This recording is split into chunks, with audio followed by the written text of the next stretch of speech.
Have you ever been told that your thoughts are harmless? That they live and die inside your own head? What if I told you that's the biggest lie humanity has ever believed? Every fear you carry, every obsession you repeat, every dream you pour emotion into is building something that doesn't stay inside you. This is the forbidden science of egregores, how humans create real entities. They start as whispers in the mind, but soon they become invisible beings that grow, demand, and even hijack entire civilizations. And here's the paradox: no one dares to say out loud. You are already creating them, whether you want to or not. Nations, religions, even the brands you wear are powered by the same hidden force. Once you see it, you'll realize the world has always been shaped by entities born from thought. Collective consciousness entities that feed on our devotion. This is not just myth, it's not just psychology, it's the most dangerous truth hidden in plain sight.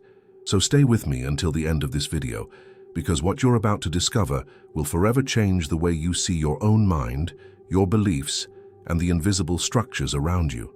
And before we go deeper into this forbidden knowledge, take a moment to subscribe to the channel and turn on notifications, because here we uncover what others are too afraid to reveal.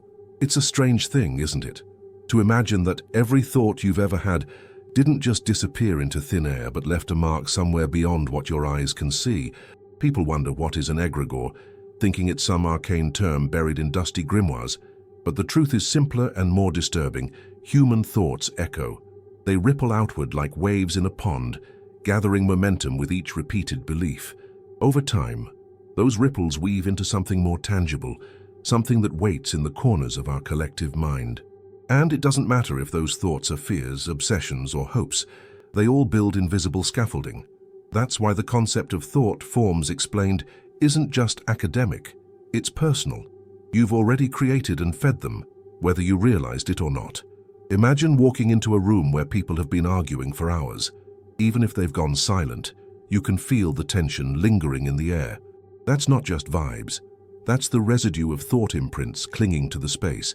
The same happens in your home, in workplaces, even in entire nations. The unseen becomes a living atmosphere that influences you, even when you don't notice it. This is the hidden psychology of dangerous thought forms.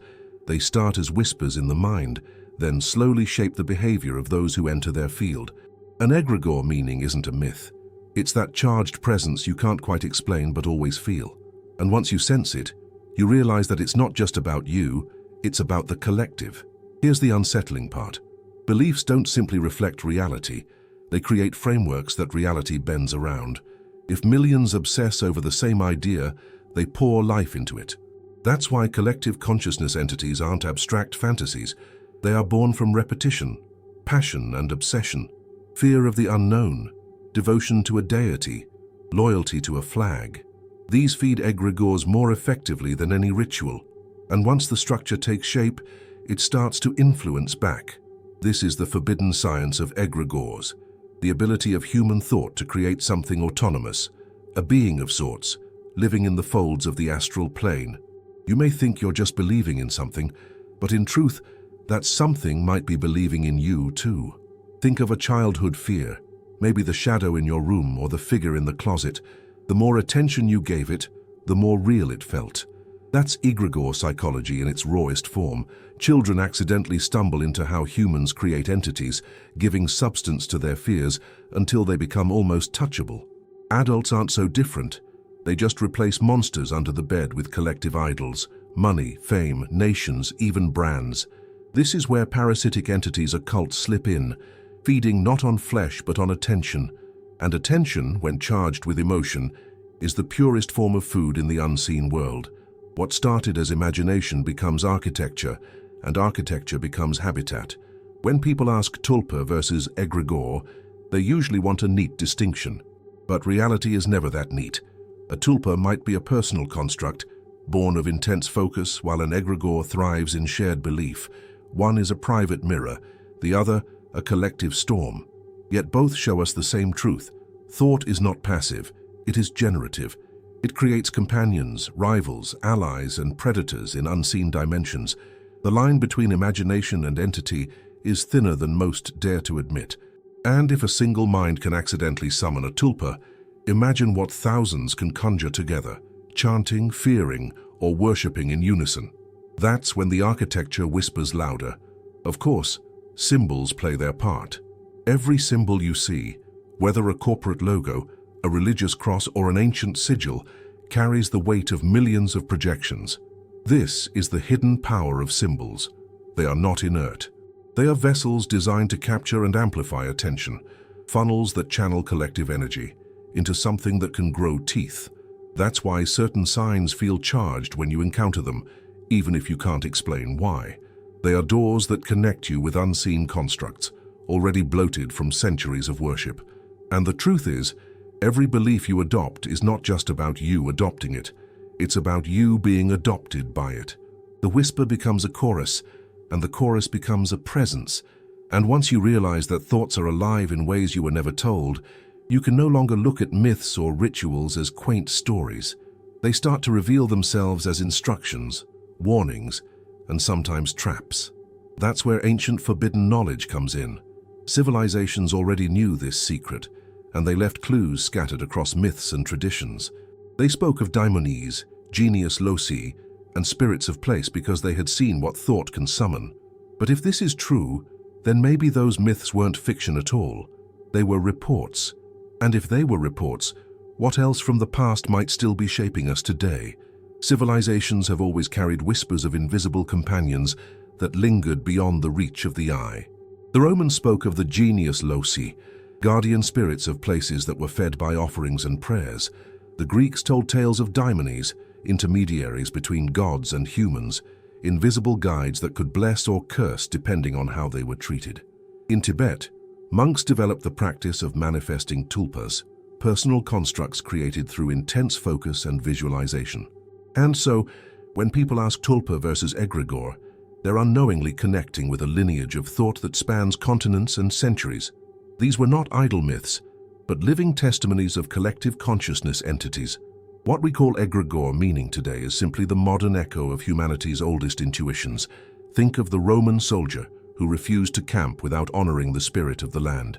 He wasn't just performing superstition, he was aligning himself with the unseen architecture shaped by thousands before him. That spirit, the genius loci, was believed to protect or punish, depending on the offerings it received. Isn't that strikingly similar to how modern corporations, symbols, rags, and even nations demand loyalty today? Loyalty itself is energy, and the Romans already knew that this energy condensed into guardians. When someone searches thought forms explained, they might stumble upon psychology, but history shows us it was always more than the mind. It was survival, protection, and control. The Greeks added another dimension with their daimones. Unlike the Olympian gods who ruled from the heights of myth, daimones whispered closer to human ears. They were said to inspire genius, guide intuition, and even tempt toward destruction. Isn't that eerily close to what modern psychologists call inner voices, or what mystics call astral plane beings? This is where egregore psychology overlaps with myth. Both suggest that unseen intelligences are not abstractions, but companions. And while skeptics dismiss daimones as stories, the persistence of these tales across cultures suggests something more. Perhaps the ancients were simply describing how humans create entities without the technical jargon we use now. In Tibet, the tulpa practice was taken further than myth. It was a disciplined technique. Through visualization, chanting, and years of focus, monks could project beings that acted independently of their creators. Sometimes, those tulpas would even surprise the monks with unexpected behavior. Doesn't that sound like the hallmark of a true entity? Here lies the blurred line between tulpa versus egregore, where intention and collective energy meet. A tulpa might begin in solitude, but an egregore thrives when shared across thousands of minds. Both, however, show the same underlying truth. The human mind, when focused, generates reality-shaping constructs. And this truth has always been part of forbidden occult teachings. Now picture this. Medieval Europe feared witches, but behind their fear was a subconscious recognition of parasitic entities occult. The idea that rituals, chants, and symbols could feed spirits wasn't entirely wrong. Communities accused of witchcraft were often scapegoats for phenomena they couldn't explain, those shadows pressing on their chests at night, the sudden illness of crops, the mass hysteria sweeping towns, all could be read as manifestations of egregores, and while today we may interpret it through psychology, the effect is the same. Belief multiplies power, fear feeds form, and the whispers of daimones never truly disappeared. They just changed names across ages. The fascinating part is how similar patterns appear in cultures that never met. Native American traditions spoke of spirits tied to landscapes. African tribes described ancestral presences, guiding or haunting villages. Asian cultures preserved stories of protective dragons or trickster fox spirits, embodiments of collective imagination shaped into form. These were not random superstitions. They were early maps of mystical symbolism egregore. Across the world, humans instinctively knew that repetition and shared belief condensed into something alive. And isn't it remarkable how, even today, millions of people unknowingly reenact the same ancient practice whenever they rally behind causes, brands, or ideologies? What becomes clear is that ancient myths were not primitive misunderstandings of nature. They were codes, messages left behind so we wouldn't forget the mechanics of the unseen. When the Book of Enoch described the Watchers, it wasn't the invention of a wild imagination. It was an acknowledgement that humanity interacts with forbidden science egregore. The ancients had no microscopes, but they had stories, and those stories carried survival truths. They knew symbols carry weight, beliefs shape reality, and attention fuels invisible entities. And if ancient myths pointed toward egregores, then perhaps the very word itself hides the key to understanding them, which is why the next step takes us into the occult origins of the term egregore, where myth meets forbidden scripture. The word egregore carries a weight that goes far beyond modern occult circles. Its roots can be traced to apocryphal texts, most notably the Book of Enoch, where the Watchers, or Grigori, descended to earth. These beings defied divine order, teaching humanity arts and sciences that were considered forbidden. They revealed secrets of metallurgy, astrology, and enchantments, knowledge that reshaped civilizations but came with a heavy price. This is where the connection to ancient forbidden knowledge first appears. The Watchers were not just teachers, they were transgressors, beings who blurred the line between enlightenment and corruption. And it is from this narrative that the very idea of the forbidden science egregore takes root, linking human thought forms with entities of rebellion. When occultists of later centuries revisited these ancient texts, they reinterpreted the Watchers through a new lens. They began to use egregore as a way to describe entities not born of heaven or hell, but of humanity itself. This shift in meaning was monumental. It suggested that humans could do what the Watchers once did, create autonomous presences that moved independently in the astral realm. For many, this was not only thrilling, but also terrifying, because it implied responsibility. If you can answer what is an egregore by pointing to the Watchers, you must also admit the possibility that every community, every church, every cult, and even every corporation is building one right now. The Book of Enoch Watchers became symbolic archetypes for how humans interact with forbidden power. Just as the Watchers gave mankind tools that could elevate or destroy, egregores embody the same duality. They can serve as protectors or oppressors, sources of vision or sources of madness. That is why secret societies became so fascinated by them. They saw in the word egregore not just a mystical curiosity, but a blueprint, a way to harness egregore psychology for influence, dominance, and control. Whether through ritual, symbols, or oaths, these groups understood what modern culture has forgotten. Thought doesn't just vanish, it crystallizes. Imagine a secret brotherhood gathering in candlelight, chanting the same words, visualizing the same image, all eyes fixed on a single symbol. The energy builds, repetition deepens, emotion charges the air. Slowly, the invisible framework thickens until something beyond the individuals begins to emerge. This is the living demonstration of occult rituals egregore, and while outsiders might dismiss it as play acting, anyone sensitive enough could feel the density of presence forming in that space. It's a modern reenactment of what the Watchers embodied, the forbidden act of shaping thought into autonomous being. What the ancients framed in myth, the occultists enacted as practice. What's particularly unsettling is how mainstream culture reflects this same process without knowing it. Think of massive political rallies, where symbols and chants unify the crowd, or consider the rise of global brands, with logos as sacred emblems and consumers as faithful congregations. These are not coincidences. They are modern rituals creating egregores.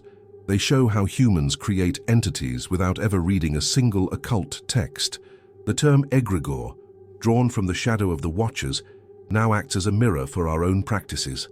We may not kneel before angels of rebellion anymore, but we kneel before ideas, flags, and icons that feed on our devotion. The Watchers also reveal the danger of knowledge without wisdom. They offered metallurgy, but it became weapons. They offered astrology, but it turned into obsession with fate. They offered enchantments, but it birthed dependence on unseen forces. This is the same double-edged sword we face when dealing with egregores today. An egregore occult construct may empower a community to thrive, but left unchecked, it can enslave it. In this sense, the origins of the word serve as both a warning and a prophecy.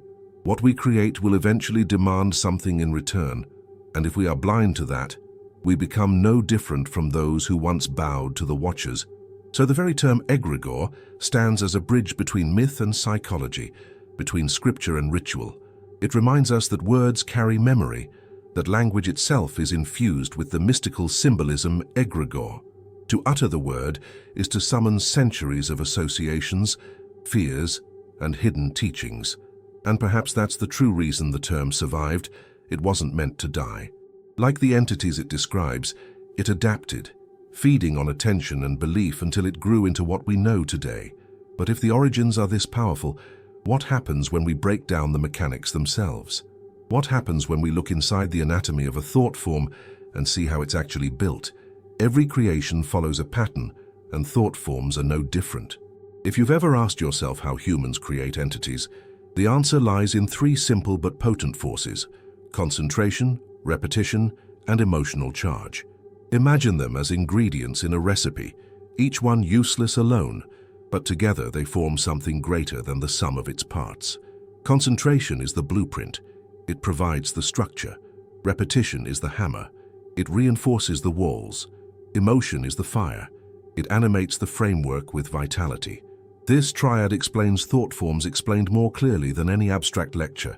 Just as electricity needs both current and resistance to produce light, so too do thoughts need focus and passion to produce a living presence. Think of an athlete training every day. The repetition ingrains habits into the body until movement becomes second nature. The same process happens in the unseen when thoughts are repeated. Concentration builds the image, repetition strengthens it, and emotion breathes life into it. Whether it's a monk visualizing a deity or a teenager obsessing over a celebrity, the mechanics are identical. Both are crafting an egregore, intentionally or not. This is why egregore psychology is so crucial. It shows us how ordinary behaviors scale into invisible forces. And once enough energy is invested, the thought form begins to act back upon its creators, like a mirror that suddenly has a will of its own. Emotion, above all, is the fuel. Neutral thoughts fade quickly, but charged ones leave marks that endure. Fear, love, rage, devotion. These are the fires that give birth to collective consciousness entities. A prayer whispered with trembling faith carries more power than 100 idle recitations. That's why rituals are designed to amplify emotion through sound, movement, and symbol. In occult rituals egregore, emotion is carefully harnessed, not left to chance. It's like lightning. Uncontrolled, it destroys. Guided through a rod, it lights up cities. The same is true for thought forms. The intensity of your inner world determines the strength of what you create in the astral plane. Symbols, once again, reveal their role in this anatomy. They are not decoration, but containers. A symbol absorbs attention like a sponge, holding the essence of millions of projections. This is the hidden power of symbols. Consider a corporate logo you see every day. It's not just a design, it is a funnel where billions of micro-thoughts converge, feeding something that grows stronger with each glance. The same process was at play in ancient talismans, religious icons, and tribal totems. When people ask egregore meaning, they often overlook that the answer is right in front of them, staring back from billboards, flags, and sacred texts. Symbols are the veins through which thought forms drink. Repetition doesn't just solidify the structure, it builds identity. Just as a song becomes unforgettable after hearing it countless times, a thought form becomes unavoidable after enough repetition. This is why mantras, chants, and slogans are so effective. They engrave patterns in the invisible. Consider how nations repeat anthems, corporations repeat taglines, or religions repeat prayers. Each repetition feeds the same form, making it increasingly independent. This is where parasitic entities occult can emerge, because once the form stabilizes, it may demand survival, even at the cost of draining those who birthed it. Repetition turns whispers into commands, and soon the creators no longer know who is leading whom. The astral plane is filled with these constructs, some newborn and fragile, others ancient and colossal. They float like ecosystems of thought, fed by human attention. Some are benevolent, like protective spirits tied to families or places, while others are dangerous thought forms, hungry and manipulative. These astral plane beings thrive in the same way as organisms in nature, by consuming energy. The difference is that their food is emotion and belief, not matter. When we speak of egregores, we are not speaking of metaphors but of living presences, each with anatomy, appetite, and instinct. They are as real as the wind, unseen but undeniable in their effects. Once you see the anatomy, the illusion of randomness fades. Every ritual, every prayer, every advertisement, every chant follows the same blueprint. Some use it consciously, others stumble into it unknowingly, but the mechanics remain. Concentration sets the form, repetition reinforces it, and emotion animates it. That is the skeleton, muscle, and breath of an egregore. And when symbols enter the mix, they act as amplifiers, allowing the construct to outlive its creators, which raises an even darker truth. If thought forms can be built and sustained, what happens when they no longer serve us? What happens when they grow hungry? That's where the anatomy leads us, to the realization that symbols can become alive and demanding. Symbols are not just passive shapes on paper, they are containers of power. Every time a symbol is repeated, gazed upon, or charged with emotion, it grows heavier in the unseen world. This is why the hidden power of symbols cannot be overstated. They are magnets for human belief. Imagine a flag fluttering in the wind. To an outsider, it is cloth and color. To a citizen, it is blood, sacrifice, and identity condensed into form. That difference is what gives birth to collective consciousness entities. Over time, the symbol ceases to represent something and begins to demand something in return: loyalty, devotion, and sacrifice. When millions fixate on the same symbol, they are not only uniting with each other, they are feeding a thought form. This is how dangerous thought forms arise, not through malice alone, but through scale. A small cult feeds its egregore with chants and devotion. A nation feeds its egregore with generations of oaths, wars, and victories. Both rely on the same mechanism of egregore psychology. Once strong enough, these constructs develop survival instincts. They resist being questioned, they punish dissent, and they thrive on polarization. Suddenly, what started as a belief becomes a predator cloaked in meaning. It whispers, it demands, and its hunger grows. Corporations are one of the clearest modern examples. A brand logo is more than a trademark. It is a vessel, charged daily by billions of thoughts and emotions. When people identify themselves through a brand, they unknowingly participate in how humans create entities. Each advertisement, each slogan, each ritual of consumption feeds a parasitic entity, a cult. And like any parasite, it does not care about the well-being of its host, only that the feeding continues. This is why some logos feel sacred, why certain products inspire almost religious loyalty. You're not just buying an object, you're nourishing a construct in the astral ecosystem. Religions offer perhaps the most striking case. For centuries, icons, crosses, crescent moons, and sacred books have drawn the attention of billions. Their power does not come from wood, stone, or ink, but from the weight of countless projections layered over time. The mystical symbolism egregore attached to these symbols is staggering. Wars have been fought over them, lives sacrificed for them, and entire cultures shaped around them. Here, forbidden occult teachings find a strange confirmation. When symbols are fed long enough, they cease to be tools of humanity and become entities in their own right. And once awakened, they hunger endlessly for attention. This hunger is not abstract. It shows itself in history. Look at how forgotten gods were feared even after their cults collapsed. The ruins of temples were often avoided because people sensed that something still lingered there. These remnants are the echoes of abandoned egregores, distorted by neglect. What was once venerated can turn bitter, manifesting as curses, hauntings, or collective nightmares. This explains why some ideologies never fully die. They linger like shadows, waiting for someone to feed them again. This is the cost of building collective consciousness entities. They don't vanish when belief fades. They adapt, twist, and demand new forms of sustenance. On a personal level, the same mechanics apply. Think of an obsession, perhaps with a relationship, a fear, or even a personal symbol like a necklace. The more energy you pour into it, the more alive it feels. That's a micro-egregore at work, drawing from your repetition and emotion. If you've ever felt drained by your own thoughts, unable to break free from an idea, you've touched this reality. It's not just psychology, it's egregore occult dynamics manifesting in your daily life. These are the smaller versions of what corporations, religions, and nations cultivate on a massive scale. The hunger is universal, only the scale changes. Symbols, then, are never neutral. They are doorways through which human attention flows, and on the other side, something waits to consume it. This is why elites and secret societies have always guarded symbols so fiercely. They know their power. From ancient sigils to modern logos, from ritual diagrams to national emblems, symbols are the arteries of egregores. They feed and grow through them, which brings us to a sobering realization. If symbols can become alive, then collective creations can both empower and enslave. And to understand that double-edged nature, we must look closer at the benefits and dangers of collective creation itself. Every force that humans discover carries both promise and peril. Fire can cook food or burn cities. Electricity can light a home or electrocute the careless. Egregores are no different. When people ask what is an egregore, the answer is rarely neutral.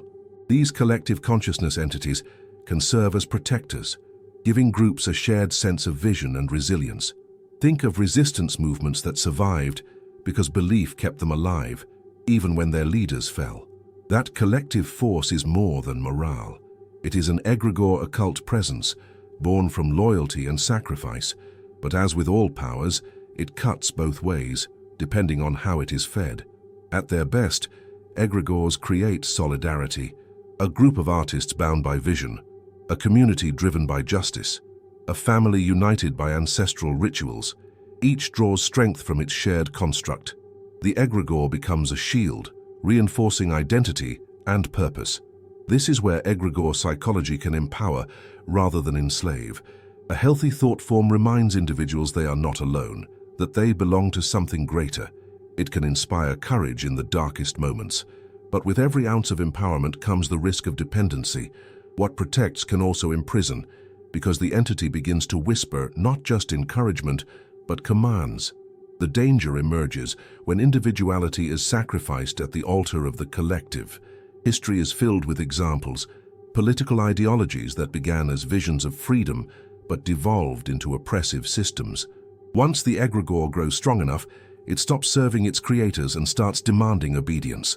This is the mark of parasitic entities occult. They drain individuality, blur free thought, and manipulate behavior from within. The slogans, chants, and rituals once meant to unite become shackles, and soon, people mistake the egregore's survival instinct for truth. That is why dangerous thought forms are so insidious. They convince you that their hunger is your own.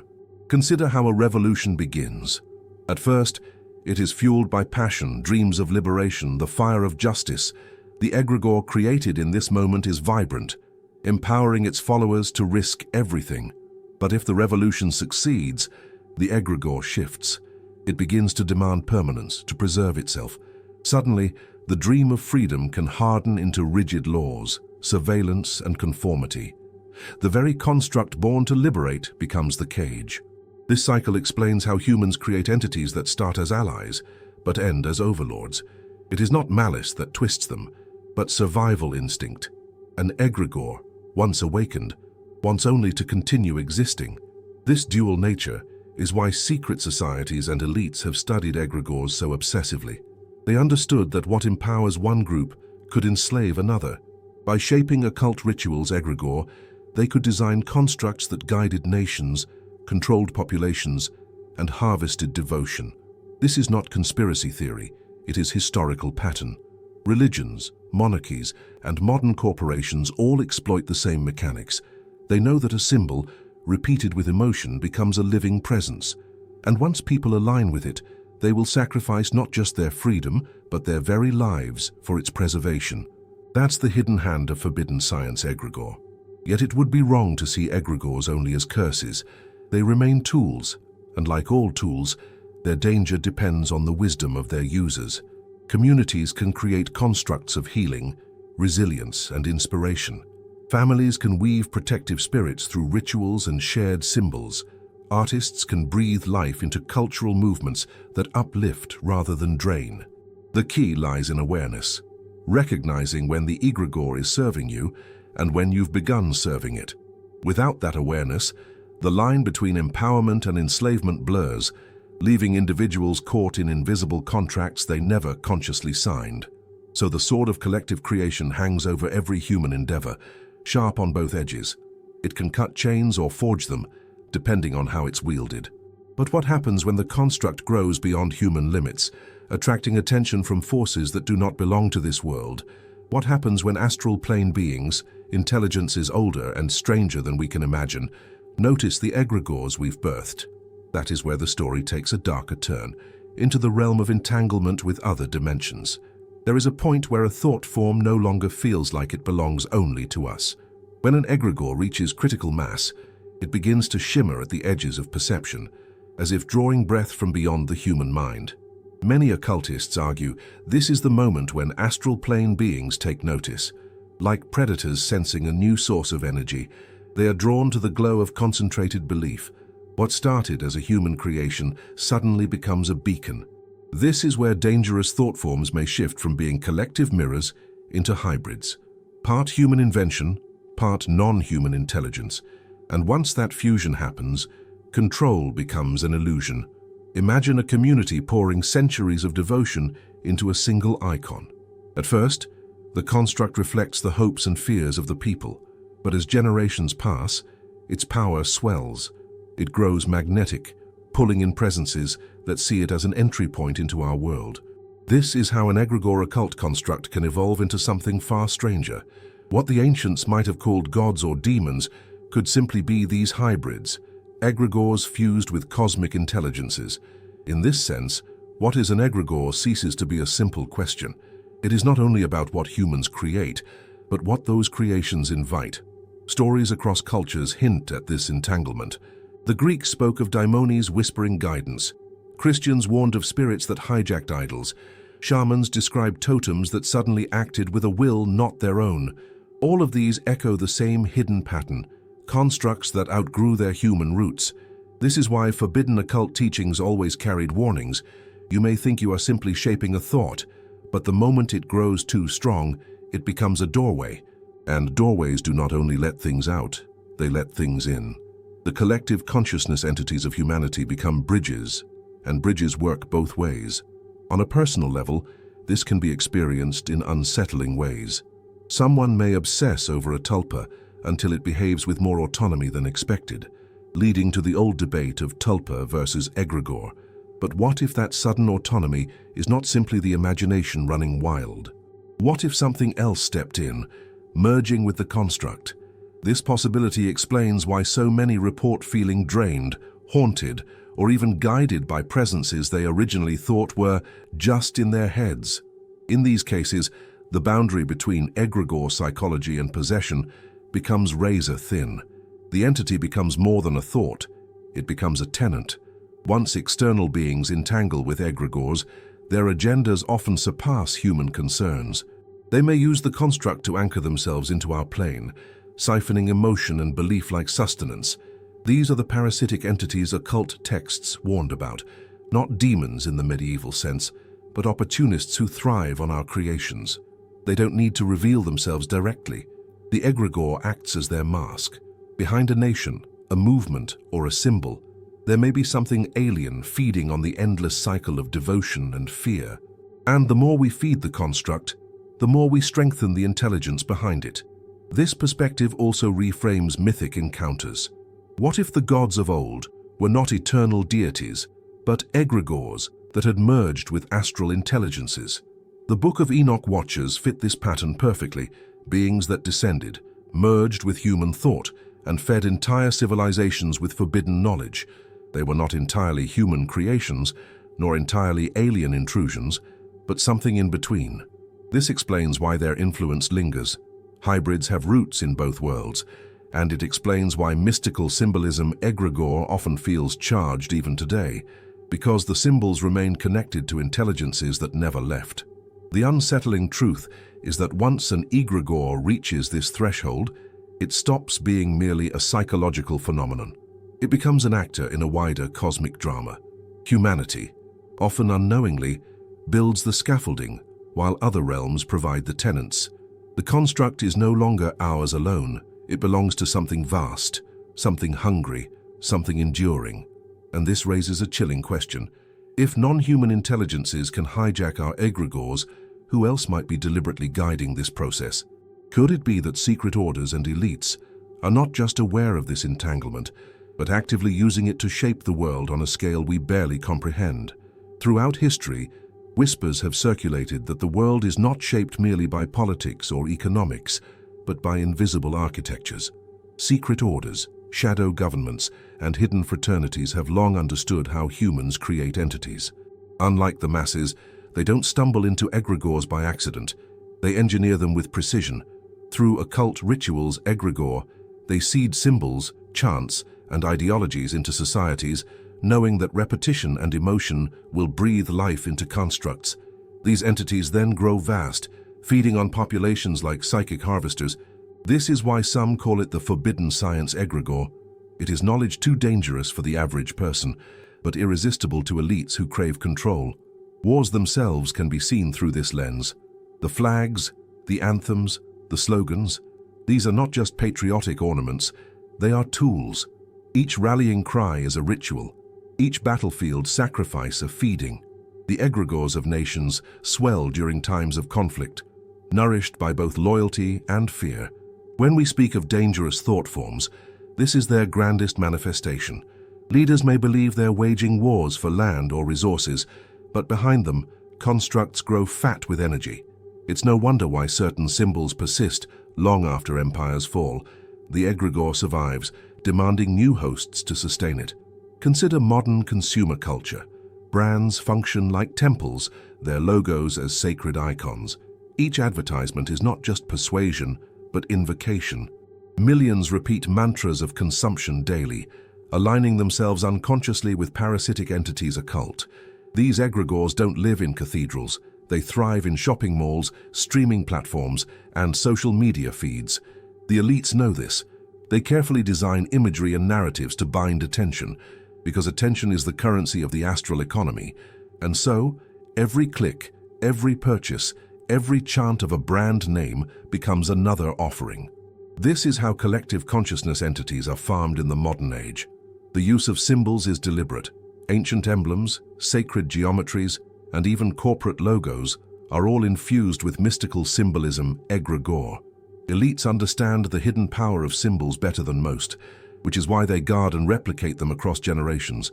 Secret societies aren't only about secrecy, they are about continuity, ensuring the egregores they birthed centuries ago remain fed. Whether through architecture, rituals, or public ceremonies, they maintain the flow of energy. While ordinary people see pageantry, those in the know see feeding. Every televised ritual, every oath sworn before an emblem, is fuel for constructs larger than any single individual. Documents like the Book of Enoch Watchers are more than apocrypha to these groups. They are manuals. They reveal how forbidden knowledge, once introduced, cannot be undone. Elites draw inspiration from these archetypes, seeing themselves as heirs to the Watchers, curators of forbidden teachings. The same way the Egregores seeded metallurgy and astrology, modern orders seed ideologies and consumer behaviors. This is why egregore psychology is weaponized against the masses. It is not about empowering individuals, but binding them. Through media, politics, and even entertainment, the collective mind is shaped into forms that serve elite agendas. Yet it would be naive to think these constructs are always under control. Once birthed, egregores develop appetites of their own. What begins as a tool of manipulation can twist into a parasite, consuming its creators as well as its followers. History is full of revolutions that devoured their architects, religions that splintered, corporations that collapsed under their own weight. This is the risk of playing with forbidden occult teachings. Elites may believe they ride the tiger, but often they end up inside it. The entities they forge are not loyal. They are hungry, and hunger recognizes no master. If elites create egregores deliberately, and if these constructs merge with astral plane beings, then what happens when they are abandoned? Do they vanish quietly, or do they linger in decay? Forgotten gods, broken cults, and shattered ideologies suggest the latter. The remnants of once mighty constructs drift like ghosts in the collective unconscious, sometimes mutating into hostile fragments. And this leads us to the next hidden cost: the silent consequences of forgetting, where abandoned egregores refuse to die and instead turn their gaze back upon humanity. People often assume that when belief fades, the construct it fed simply dissolves into nothing. But that's not how egregores work. Once created, they linger, sustained by the residue of centuries of attention. Forgotten idols, abandoned cults, and discarded ideologies don't disappear, they mutate. What begins as a vibrant collective consciousness entity can decay into something fragmented, bitter, even hostile. These are the dangerous thought forms lurking in the shadow of history. Forgotten gods become curses, ruins carry dread, and symbols of old empires still radiate unease. To ask what is an egregore is to realize that silence does not equal death. It equals distortion. Think of ancient temples now empty, their altars cold. Tourists might walk through them casually, but sensitives often report heavy atmospheres, feelings of dread or awe. This is not superstition, it is residue. The egregore, once fed by priests, sacrifices, and worshippers, still clings to the site, albeit twisted by neglect. It becomes an echo, neither fully alive nor entirely gone. In this way, abandoned egregores resemble parasitic entities occult. They no longer have steady sustenance, so they scavenge scraps of attention, latching onto anyone sensitive enough to notice them. They haunt because haunting is the last way they can feed. The same is true of ideologies.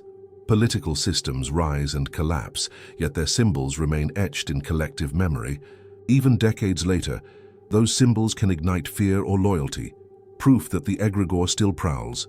Consider the swastika, a symbol ancient in origin, reappropriated, weaponized, then shattered by war. And yet, even after its empire fell, the mystical symbolism egregore it carried did not vanish. It lingers, waiting for hosts bold or foolish enough to revive it.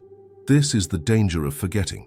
We assume the past is buried, but in truth its constructs drift like dormant predators in the astral field. On a personal scale, abandoned egregores manifest as obsessions we thought we overcame, a toxic relationship, an old addiction, a childhood fear. They don't vanish when ignored. They lie dormant, reshaping themselves in our subconscious, waiting for weak moments to resurface. This is how egregore psychology operates even in individual lives. To forget without closure is not to erase, it is to feed unconsciously. People wonder why certain patterns return, why nightmares recycle, why old traumas suddenly reclaim them. The answer is simple. Their personal egregores never truly died. They adapted, clinging in silence until they could rise again. This is why forbidden occult teachings warned against careless creation. To form an egregore without awareness is to risk birthing something you cannot kill. The ancients understood this well. They performed elaborate rituals not just to summon but to properly dismiss entities, ensuring the constructs would not linger unattended. Modern society, however, creates endlessly and discards recklessly. Social movements, internet memes, fleeting obsessions, they all generate egregores that outlive their moment. And when these constructs are left behind, they drift like digital ghosts, mutating into strange hybrids that can bleed back into reality in unexpected ways. Forgotten egregores are rarely harmless. Deprived of steady energy, they often turn predatory. They might cling to vulnerable individuals, haunting dreams or subtly influencing moods. They may also merge with wandering astral plane beings, becoming distorted entities that carry both human residue and alien intelligence. These constructs are unpredictable, which makes them dangerous. They are fragments of belief sharpened into shards, desperate to survive. Anyone who has felt inexplicable dread at an abandoned church or sudden obsession with a forgotten ideology has brushed against these remnants. They are proof that creation is easy, but true unmaking is nearly impossible. And so forgetting is not release, it is a contract left unsigned. The egregore remains, shifting in silence until someone acknowledges it again. This brings us to a profound reflection. If every thought form persists in some way, then humanity lives surrounded by invisible prisons of its own making. The ruins of forgotten gods, the echoes of dead ideologies, the shadows of old obsessions, they all wait, which forces us to ask, are we trapped by what we have created, or can awareness turn the prison into a key? This is the riddle that opens the final step. Whether egregores are our jailers or our path to awakening, to reflect on egregores is to confront a paradox. On one hand, they are prisons, invisible walls built from our own beliefs, fears, and obsessions.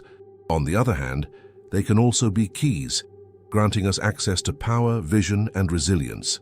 The question is not merely what is an egregore, but whether we remain unconscious prisoners or awaken as conscious architects. This is where egregore psychology becomes more than theory.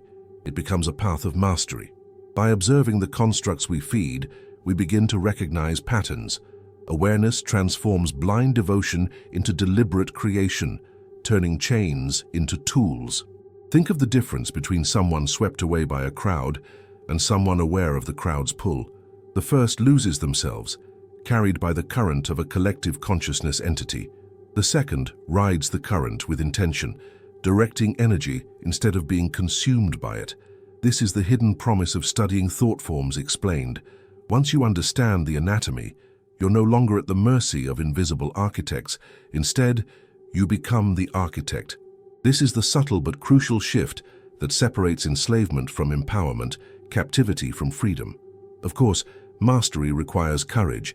It is easier to remain a servant of constructs, be it nation, religion, brand, or ideology, than to stand apart and see them for what they are. To confront an egregore occult presence consciously is unsettling. You realize it is not just out there in the world, but in your own habits, thoughts, and attachments. Yet this confrontation is necessary. Only by naming the forces that whisper within us can we break free of their unconscious hold. This is the crossroads. Do we continue to fuel parasitic entities' occult, or do we reclaim our energy and redirect it toward chosen creations? The key lies in symbols. They have always been the gateways between thought and form, the sacred technology of consciousness. To wield symbols knowingly is to step into forbidden science egregore. You begin to understand that every logo, every sigil, every chant is not accidental. It is architecture. And when you grasp the hidden power of symbols, you stop being a consumer of meaning and become a creator of it. This is why secret societies guard symbols so closely. They are the blueprints of invisible empires. But in truth, every human has the same potential once awareness is cultivated. At this stage, the teachings of the ancients take on new light. The Book of Enoch Watchers was not just a tale of rebellion, it was a warning. Knowledge without wisdom becomes corruption. Creation without awareness becomes enslavement. The Watchers showed humanity how to shape reality, but they also revealed the price of hubris. The same applies today. Whether we speak of tulpa versus egregore, corporate constructs, or abandoned gods, the law remains the same. Whatever we create, creates us in return. The mirror reflects both ways, and ignoring that reflection is the root of bondage. So are egregores prisons or keys? The answer is both. They trap those who feed blindly, but they empower those who feed with awareness. They enslave when worshipped unconsciously, but they liberate when understood as tools. To see this clearly is to step into the initiatic path described in forbidden occult teachings. It is to realize that every human thought, belief, and symbol participates in shaping unseen worlds. The choice is no longer whether we create egregores, but whether we do so asleep or awake. And that choice changes everything. And yet, this reflection is not an ending. It is a threshold. Because if awareness can turn prisons into keys, then the next question becomes, what will we choose to build? If the constructs of the past haunt us with decay, can we consciously weave new ones of healing, resilience, and wisdom? And if elites have engineered egregores for control, can individuals reclaim that same science for freedom? These questions linger like whispers, inviting us to step forward. Because to understand egregores is not to close a book, but to open the door to a new architecture of reality. So now that you've seen the hidden mechanics of egregores, the question is, what will you do with it? Will you keep feeding the same invisible prisons, those thought forms that drain your energy without you even realizing it? Or will you finally choose to create consciously, shaping entities that empower instead of enslave? Remember, the science is forbidden not because it doesn't work, but because it works too well. The elites already use it, so why shouldn't you reclaim that power for yourself? Ask yourself, which egregores have you been feeding your entire life without noticing? The nation you pledge to, the brands you worship, the fears you repeat every night. What if you stopped giving them your energy and redirected that same force toward building symbols of healing, strength, and freedom? That decision could change everything, not just for you, but for everyone connected to your reality. Drop your thoughts in the comments. What egregores do you think you've been feeding? And which ones would you like to dismantle or create? Let's see how many of us are willing to step out of the prison and hold the key. And of course, if you want to continue uncovering these hidden truths, subscribe to the channel right now, hit the notification bell, and join this journey into the knowledge that was never meant to be revealed.